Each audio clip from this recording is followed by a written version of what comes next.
अलग तो हो गए पर कुछ तो बाकी है। दूरियां आ गई पर नजदीकियां बाकी है। तुम्हारे गुस्से का इत्मीनान है मुझे, तुम्हारे गुस्से का इत्मीनान है मुझे, पर तुम्हारे समय का एहसास बाकी है। अब साफ है अब हमारे बीच, फिर भी कुछ सवाल बाकी है।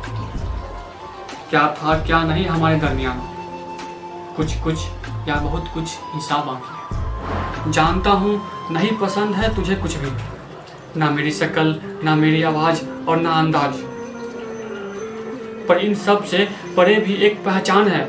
उसके अंदर एक तूफान बाकी है।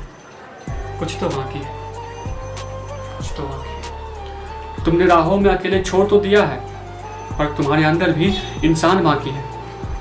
भुला तो तुम भी नहीं पाओगे मुझे, जब तक मेरे अंदर जान बाकी है, जब तक मेरे अंदर जान बाकी है। पर तुम परेशान नहीं होना, तुम कमजोर नहीं पड़ना, तुम अपने सपनों को हकीकत में बदलना।